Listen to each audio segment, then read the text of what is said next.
Dans le cortège du jour, on l'a dit, des jeunes, beaucoup de jeunes, mais aussi de nombreux salariés, différentes professions représentées. Et parmi elles, eh bien, il y avait des policiers qui sont venus manifester, des policiers qui ne travaillaient pas aujourd'hui car ils n'ont pas le droit, eux, de se mettre en grève. Maëva Comsi a rencontré l'un d'eux. Oui Elodie, je suis avec Fabrice Fagnani, secrétaire régional de l'unité police. Merci d'être avec nous. Vous êtes là pour représenter les CRS aujourd'hui. Concrètement, la réforme des retraites, qu'est-ce qu'elle va changer pour les CRS ? Elle va impacter comme tout un chacun, comme tous les citoyens, c'est-à-dire qu'on va être obligé de travailler plus longtemps pour gagner finalement moins, parce que ça fera 2 ans de moins qu'on pourra profiter de notre retraite. Et on est solidaire avec la population et on pense que ça impacte effectivement tout le monde, aussi nos policiers, vos policiers. C'est-à-dire que concrètement, l'âge de départ à la retraite, qu'est-ce que ça va changer pour vous ? Vous me disiez tout à l'heure, encadrer une manifestation à 62 ans, c'est pas possible ?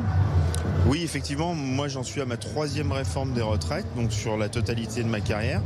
Donc il faut savoir qu'on avait la possibilité de partir beaucoup plus tôt avant. On a pris des réformes, une réforme, deux réformes, et là on nous demande encore de faire un effort pendant 2 ans, alors qu'on a un statut particulier qui nous prévoit de nous surcotiser pour partir plus tôt, 5 ans avant l'âge légal. On surcotise pendant 5 ans et aujourd'hui il faut faire un effort supplémentaire et continuer de travailler 2 ans de plus. Donc les copains en ont juste assez, parce qu'effectivement notre métier de CRS est assez compliqué et assez dur, et tenir un bouclier et prendre des cailloux sur la tête pendant des heures, comme ça arrivé ces dernières semaines sur des durées de vacation qui ont parfois duré 24 heures, ça me paraît assez compliqué. Vous me disiez que vous n'en êtes pas à votre première journée de mobilisation, vous irez jusqu'où alors ? Jusqu'au bout qu'il sera possible d'aller. Je pense que tant que les organisations syndicales sont mobilisées, on sera là, on sera présent, comme tous les citoyens. Encore une fois, il ne faut pas oublier que les fonctionnaires de police sont des citoyens comme tout le monde. Ils ont le droit de manifester quand ils ne travaillent pas. C'est la seule différence avec les personnes qui font des efforts et qui, des fois, pour certains, perdent de l'argent en venant manifester. Nous, on n'a pas le droit, on nous a ôté ce droit de grève.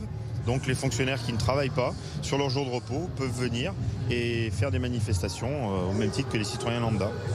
Merci beaucoup à Fabrice Fagnani d'avoir été avec nous. Vous l'avez entendu, ce représentant syndical des CRS est à sa 10e journée de manifestation et il compte continuer jusqu'au retrait de texte de réforme des retraites.